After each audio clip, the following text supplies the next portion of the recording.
नमस्कार। न्यूज़ डंका में मैं महेश विचारे आप सभी का स्वागत करता हूं। दोस्तों, 1 फरवरी को यानी इतवार को हमारा बजट पेश होने वाला है। हमारी जो वित्त मंत्री है निर्मला सीतारमण, वो संसद में ये बजट पेश करेंगी। तो जब बजट पेश होता है तो स्वाभाविक तौर पे पूरे देश भर में उसकी चर्चा होती है कि बजट में किस तरह के प्रावधान किए जाएंगे, आम आदमी को क्या मिलेगा। ऐसे बहुत सारी बातें जो होती है वो उसके ऊपर चर्चा होती रहती है। आज भी हम इसी मुद्दे को लेकर बजट में क्या क्या हो सकता है, आम आदमी को क्या मिलेगा और अलग अलग क्षेत्रों में किस तरह के प्रावधान किए जाएंगे, इसके बारे में थोड़ी चर्चा करेंगे।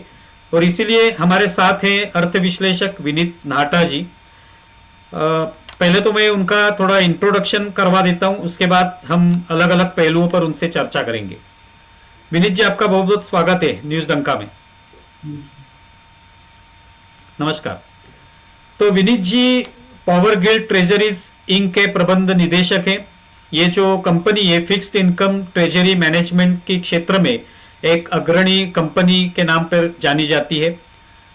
उसके अलावा श्रम एवं रोजगार मंत्रालय के अंतर्गत कर्मचारी भविष्य निधि संगठन, जिसे ईपीएफओ कहा जाता है, उसके केंद्रीय बोर्ड के वो ट्रस्टी भी हैं।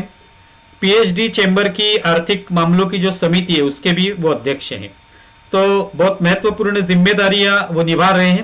तो स्वाभाविक है कि बजट पर उनकी एक खुद की एक अलग भूमिका हो सकती है, अलग विश्लेषण वो करेंगे। तो आइए जानते हैं कुछ पहलुओं पर उनकी क्या राय है। विनीत जी, आपका बहुत बहुत स्वागत है फिर एक बार। धन्यवाद। तो जब बजट पेश होता है तो स्वाभाविक तौर पर सबसे ज्यादा बजट पर ध्यान होता है वो आम आदमी का होता है कि आम आदमी को उससे क्या मिलेगा। ज्यादातर यानी महंगाई के ऊपर चर्चा होती है, रोजगार के ऊपर चर्चा होती है, या उनको जो इनकम टैक्स होता है उसके जो लिमिट होंगे उसके बारे में चर्चा होती है। तो पहले थोड़ा सा इसके बारे में हम जानना चाहेंगे कि आम आदमी को इस बजट से क्या अपेक्षाएं हैं। टैक्स की दरों में कटौती की संभावना है।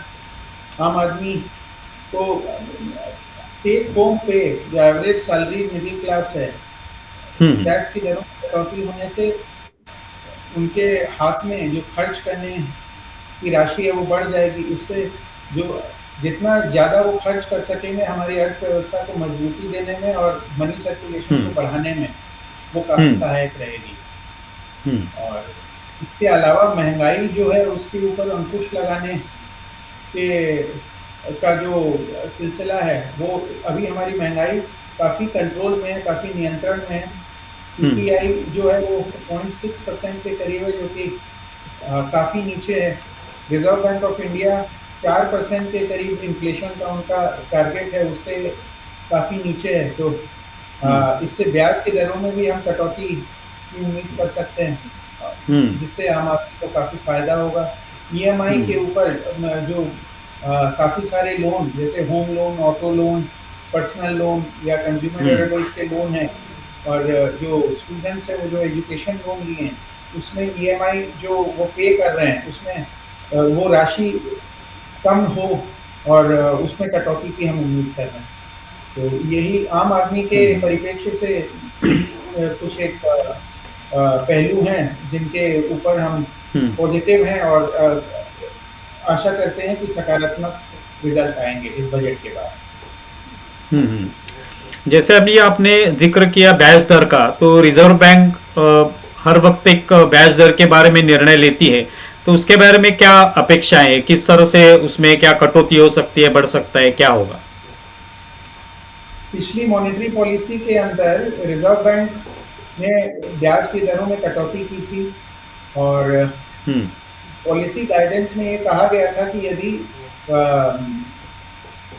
महंगाई नियंत्रण में रहती है, हमारी मुद्रास्फीति की दर आरबीआई के जो टारगेट इन्फ्लेशन का रेट है उससे नीचे रहे, तो आगे भी हम भविष्य में भी हम उम्मीद कर सकते हैं कि ब्याज की दरों में कटौती हो। और इसके अलावा जो केवियट्स या जो आशंकाएं आरबीआई ने जताई थी उसके अंदर में मुद्रा डॉलर और अन्य फॉरेन एक्सचेंज की करेंसीज के प्रति भारतीय रुपया का क्या रुझान रहेगा, और फॉरेन इन्वेस्टमेंट इंडिया के अंदर में जो आ रहा है उसके ऊपर क्या असर पड़ेगा, ये भी क्या है कि जियोपॉलिटिकल सिचुएशन और ट्रेड हम्म वोलेटिलिटी और टैरिफ टेंशंस, ये क्या है कि ब्याज की दरों में आगे किस हिसाब से कटौती हम्म होगी, और उसके अलावा सोने हम्म और चांदी के मूल्य, ये हम्म कई चीजें हैं जो क्या है कि काफी प्रभाव डालेंगी। तो जो जियोपॉलिटिकल हम्म एस्पेक्ट है और हम्म इंटरनेशनल ट्रेड का एस्पेक्ट है, उसके ऊपर हमारा उतना अधिकार नहीं है, हमारा वो चीजें हमारे कंट्रोल के बाहर हैं। पर जहाँ हम्म तक हमारा इंटरनल मैनेजमेंट का संबंध है, जो हमारे हम्म दायरे के अंदर है और जहाँ पर हम कुछ काम करके उसको सुधार सकते हैं, वहाँ हम्म जो वित्तीय घाटा है वो एक बहुत बड़ा पहलू है। हम्म फाइनेंस मिनिस्ट्री का ये घाटा जो है वो बढ़ाएंगे नहीं, उसको एक्सेप्टेबल लेवल जो है उसके अंदर रखेंगे। हम्म 4.4% के करीब वित्तीय घाटा रहने की हम्म उम्मीद है। और हम्म इस बार जो हमारा कैपिटल एक्सपेंडिचर के ऊपर, रेवेन्यू नहीं, हम्म कैपिटल एक्सपेंडिचर के ऊपर में बहुत ज़्यादा जोर था, और इसका अब हमको भविष्य में अच्छा रिजल्ट भी दिखेगा। तो वित्तीय हम्म घाटा यदि न बढ़े, उस परिप्रेक्ष्य में ब्याज की दरों में आगे कटौती की संभावना अभी भी क्या है कि उम्मीद है कि हम भविष्य में देख सकते हैं। हम्म। अभी आपने जिक्र किया था कि जो जियो पॉलिटिकल सिचुएशन है, जिस तरह से हम देख रहे हैं कि अमेरिका अलग अलग निर्णय रोज लेता हुआ नजर आ रहा है, और दूसरी बात अलग अलग जगहों पे जंग शुरू है, कहीं ना कहीं टैरिफ लगाए जा रहे हैं, उसकी धमकियां भी दी जा रही है। तो ऐसे स्थिति में कहीं पे रुपया और डॉलर, इन दोनों के बीच में एक संघर्ष भी शुरू है। डॉलर की भी स्थिति कुछ अच्छी नहीं है, और उसके वजह से स्वाभाविक तौर पे रुपए पर उसका असर पड़ते हुए नजर आ रहा है। दूसरी बात, हमने अभी एक जो डील किया था यूरोपियन यूनियन के साथ, जिसको मदर ऑफ ऑल डील्स कहते हैं, तो इसमें यूरो और रुपया, इसके बीच में क्या किस तरह का मूल्यांकन होगा, तो इसके बारे में कुछ बता सकते हैं जिसका बजट पर एक प्रभाव दिखाई देगा। फॉरेन करेंसीज के क्षेत्र में पिछले एक वर्ष में डॉलर लगभग 6.5% के करीब मजबूत हुआ है, जबकि डॉलर इंडेक्स वो लगभग 11% टूटा है। हम्म इफेक्टिवली डॉलर रुपए के मुकाबले लगभग 16.5% डॉलर हम्म मजबूत हुआ है रुपए के मुकाबले। हम्म अगर हम्म हम यूरो की बात करें तो यूरो पिछले एक साल में लगभग 20% के करीब मजबूत हुआ है रुपये के हम्म मुकाबले, और पाउंड वो लगभग 14% के करीब में मजबूत हुआ है। तो हम्म ओवरऑल सिचुएशन जो है फॉरेन करेंसी के अगेंस्ट रुपया क्या है कि हम्म कमजोर हुआ है। इसके जो कंसिक्वेंसेज हैं वो है, एक हमारी महंगाई के ऊपर असर पड़ता है। जो चीज़ें हम लोग आयात करते हैं जिसमें हम्म क्रूड ऑयल प्रमुख है, तो आपने अभी जैसे हम्म बताया कि वॉर की सिचुएशन कई जगह में, जो मिडिल ईस्ट की हम्म कई कंट्रीज है वहाँ वॉर की सिचुएशन अगर उत्पन्न हो जाती है, तो कच्चे तेल हम्म के भाव में के मूल्यों में वृद्धि की आशंका है। इससे हमारी महंगाई के ऊपर असर पड़ेगा। और दूसरा, फॉरेन हम्म करेंसी इसका आउटफ्लो हम्म चूंकि स्टैग्नेंट है, तो उसके ऊपर भी क्या हम्म है कि रुपया और गिरता हुआ नजर आता है, यदि जो नेगेटिव एलिमेंट्स हैं इकोनॉमी के वो यदि हम्म प्रभावी हो जाए जियोपॉलिटिकल हम्म टेंशन के कारण। इसके अलावा सोने चांदी के जो भाव हैं उसके अंदर में इतनी हम्म वोलेटिलिटी है। एक एक हम्म पिछले कुछ महीने एक तरफा तेजी दिखी, और कल हम्म अचानक से काफी गिरावट आ गई। तो यहाँ क्या हम्म है कि सोने और चांदी के मूल्य में जो उथल हम्म पुथल हो रही है, उससे भी फॉरेन एक्सचेंज का रेट जो है डॉलर के ऊपर और अन्य करेंसीज के ऊपर काफी असर पड़ेगा। हम्म अभी जैसे आपने हम्म जिक्र किया यूरोपियन यूनियन के साथ हमारा जो मदर ऑफ ऑल डील्स है, ये हमारे हम्म देश के लिए काफी संतुष्टकरण है, और आगे जाके ये हमारी अर्थव्यवस्था को काफी मजबूती हम्म देगा। हमारा जो बैलेंस ऑफ ट्रेड है उसको, हम्म उसकी नेगेटिविटी को कम करने में और उसको पॉजिटिव बनाने में ये हम्म मदद करेगा। और एक चीज और जो अच्छी हुई है वो ये है कि हमारे देश का जो सॉवरेन डेट है, हमारे हम्म इंडियन गवर्नमेंट सिक्योरिटीज, उसमें यूरोपियन यूनियन के जो कई इकोनॉमीज हैं और उनके सेंट्रल बैंक्स हैं, उनका हम्म निवेश भविष्य में आने की संभावना प्रबल हो गई है। एक hmm particular ease of doing transaction in foreign hmm exchange with hmm Indian banks. इसके लिए एक अलग प्लेटफॉर्म बनाने का प्रावधान किया गया है, जिससे विदेशी निवेश हम्म पर्टिकुलरली यूरो की करेंसी में हमारे इंडियन गवर्नमेंट सिक्योरिटीज के अंदर में आने हम्म की संभावना है। इससे फॉरेन एक्सचेंज के ऊपर भी असर पड़ेगा और हमारे देश में लिक्विडिटी क्रंच जो हम्म है उसको सुधारने में भी ये काफी मदद करेगा। हम्म। आपके अभी आपने जो जिस तरह का विश्लेषण किया उसमें एक दो बार जो आपने कहा सोने और चांदी के रेट्स के बारे में, जो कि आम आदमी से जुड़ा हुआ है, भले ही वो जियो पॉलिटिकल उसका संबंध भी आज दिखाई देता है, लेकिन आम आदमी को आज ऐसे लग रहा है कि जितने स्तर पर चांदी बढ़ रही है या सोने का भाव बढ़ रहा है, तो वो आम आदमी को उसकी खरीदी बिक्री में भी उसके बारे में वो सोच रहा है। तो ऐसी परिस्थिति में इस बजट में ऐसे कोई इंतजाम किए जा सकते हैं जिससे उस पर नियंत्रण आ सके और आम आदमी को कहीं ना कहीं उसका दिलासा मिले। सोने और चांदी के अंदर में निवेश आम आदमी यदि करता है, उसका एक पर्पस रहता है, या तो खुद के कंजम्पशन के लिए, या फिर हम्म उसका यूज जो है चिल्ड्रंस मैरिज के दौरान ज्वेलरी हम्म बनाने के लिए। ये दो मेन प्रमुख उद्देश्य क्या है कि रहते हैं सोने और चांदी में निवेश के। हम्म अभी थोड़े दिन पहले सॉवरेन गोल्ड बॉन्ड एक बहुत अच्छा विकल्प था, हम्म जहां जो रिटेल इन्वेस्टर है वो सोने के अंदर में निवेश कर सकता था। तो वो हम्म सॉवरेन गोल्ड बॉन्ड अब डिसकंटिन्यू हो गए हैं। अब हम्म अभी जो इंस्ट्रूमेंट्स अवेलेबल हैं, हम्म वो हैं, एक गोल्ड ईटीएफ है, एक्सचेंज हम्म ट्रेडेड फंड, इसके अलावा गोल्ड म्यूचुअल फंड और फिजिकल गोल्ड। हम्म हम्म तो यहाँ जो long term capital gain tax है, उसके हम्म अंदर में जो होल्डिंग पीरियड है, उसकी अवधि ईटीएफ के क्षेत्र में 1 साल है, और बाकी दो जो हैं आपके फिजिकल गोल्ड और इसमें गोल्ड म्यूचुअल फंड्स, उसके हम्म अंदर में 2 साल है। तो इस हम्म बजट में हम ये उम्मीद कर रहे हैं कि ये जो 2 साल की अवधि है, इसको एट पार लाके 1 साल कर दिया जाए। इससे निवेशकों हम्म को काफी आसानी होगी। 1 साल बाद यदि वो बिक्री करते हैं, हम्म और उस पे जो मुनाफा होगा, उस पे हम्म वो long term capital gain tax की अवेल कर सकते हैं, और कम ब्याज की दरों में, नहीं, कम टैक्स के ऊपर में वो मुनाफा वसूली कर सकते हम्म। अभी ये बॉन्ड्स का आपने जिक्र किया, तो अभी हम लोग देख रहे हैं कि ग्रीन एनर्जी या इसके क्षेत्र में हम लोग ज़्यादा एक एक तरीके से सोच रहे हैं, हमारी सरकार ग्रीन एनर्जी के बारे में सोच रही है, उसके क्षेत्र जो है वो बढ़ाने की कोशिश हो रही है। तो एक ग्रीन बॉन्ड्स का जो विषय, एक नया विषय है जिसके बारे में चर्चा होती रहती है, उसके बारे में कुछ बताइए कि उसका इसमें क्या उससे क्या अपेक्षा हो सकती है, बजट में उसका क्या जिक्र हो सकता है। हैं। ग्रीन बॉन्ड साधारणतया वो प्रोजेक्ट जो नॉन पोल्यूटेड है, एनवायरमेंट फ्रेंडली है, और जिनसे कार्बन फुटप्रिंट कम होता है, कार्बन एमिशंस कम होते हैं, और वो पर्यावरण के प्रति एक सकारात्मक नजरिए की दृष्टि से हमारे आने वाले जनरेशन को हम safer, healthier, environment friendly planet दे पाए, हम्म उस दिशा के अंदर में ये पूरी की पूरी उनकी कार्यप्रणाली निर्देशित होती है। हम्म इन ग्रीन प्रोजेक्ट्स को बढ़ावा देने के लिए ग्रीन बॉन्ड्स इशू किए जाते हैं, जिनमें जो हम्म ब्याज की दर है वो नॉर्मल हम्म बॉन्ड से लगभग 0.3 या 0.5% के कम होती है।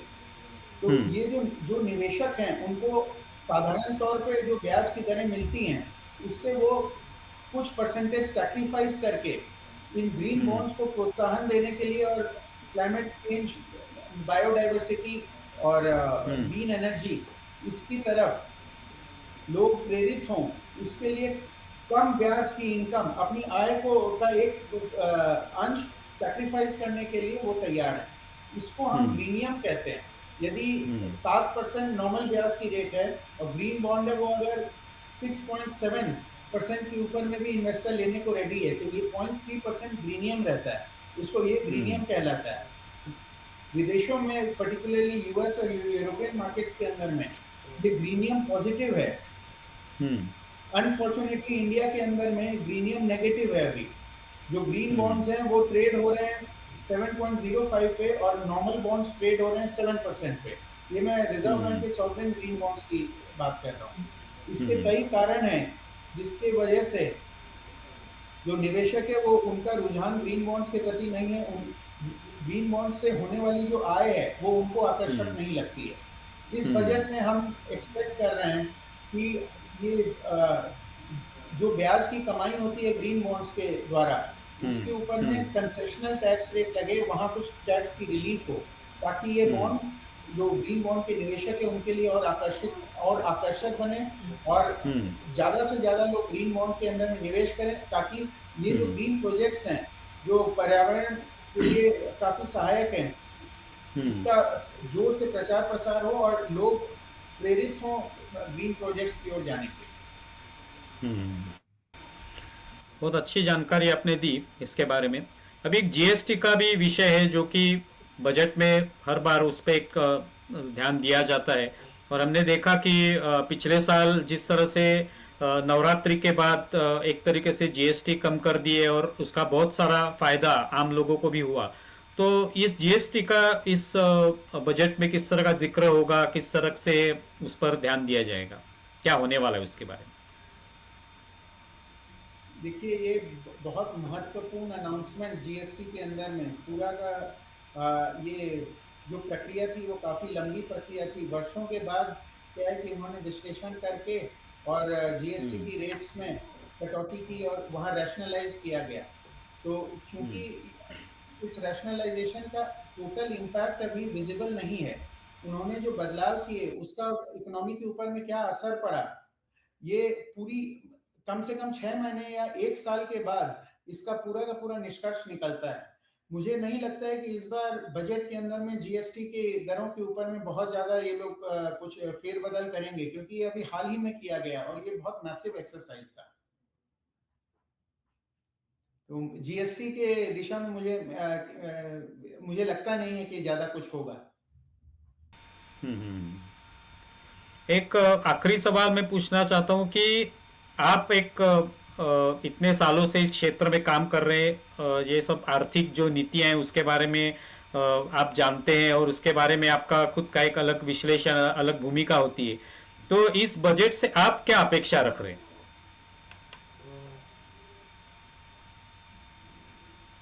इस ये आने वाला बजट बहुत प्रोग्रेसिव होगा। इकोनॉमी हमारी अर्थव्यवस्था को मजबूती प्रदान करने के लिए और हमारे जो हम्म पीएम का मिशन है हम्म 2047 तक हम विकसित देश बने, हम्म उस उद्देश्य को पूरा करने के लिए ये हम्म बजट क्या है कि ऐसे ऐसे स्कीम्स लाएगा, ऐसी संरचना करेगा कि ये हम भारतवर्ष विकसित देश बने और जल्दी बने और हमारी हम्म अर्थव्यवस्था को मजबूती मिले। अभी हम चौथे स्थान पे हैं ग्लोबली हम्म अर्थव्यवस्था के। तो हम्म जल्दी हम क्या है कि जल्द से जल्द नंबर 1 पे कैसे पहुंचे, ये एक रोड हम्म मैप इस बजट से हम एक अपेक्षा कर रहे हैं। और इसके हम्म अलावा कई जो मुद्दे हैं, जैसे एक जियोपॉलिटिकल जो चैलेंजेस है हमारे सामने, जियोपॉलिटिकल हम्म चैलेंज है, टैरिफ वॉर हम्म है, उसके हम्म अलावा फॉरेन एक्सचेंज के अंदर में उथल पुथल है, इनसे हम्म हम कैसे काबू पा सकें, हम्म उस दिशा में भी क्या है कि हम कुछ एक्सपेक्ट कर रहे हैं। एक बहुत हम्म महत्वपूर्ण एरिया है जिसमें हम लोग आशा कर रहे हैं कि सरकार अच्छे सुझाव और स्कीम्स लाएंगी, वो है रेयर अर्थ मैग्नेटिक मिनरल। तो रेयर हम्म अर्थ में जिस प्रकार सोने चांदी के भाव में अत्यधिक बढ़ोतरी हुई, हम्म रेयर अर्थ मैग्नेटिक मिनरल जो है ये अगला सेक्टर है जहाँ पे क्या है हम्म कि जो बहुत अहम है। और प्राइम मिनिस्टर का क्रिटिकल मिशन मोड भी इस सेक्टर के ऊपर में केंद्रित है। तो यहाँ हम हम्म एक्सपेक्ट कर रहे हैं कि सरकार ऐसी स्पेशल स्कीम्स लाए जिससे रेयर अर्थ मैग्नेटिक मिनरल्स जो हैं उनका हम्म माइनिंग, उनके एक्सप्लोरेशन और उनके यूजेज जो हैं उसके ऊपर हमारा देश सेल्फ सफिशिएंट बने। हम्म। ये आखिरी मुद्दा बहुत महत्वपूर्ण आपने बताया, जिस पर हम सभी को ध्यान देना आवश्यक होगा। और विनीत जी, आपने यहाँ आके हमारे साथ ये महत्वपूर्ण बात की बजट के बारे में, ये कुछ अलग अलग पहलुओं पर आपने अपनी भूमिका रखी, इसके लिए बहुत बहुत आभारी हैं। धन्यवाद। धन्यवाद। नमस्कार।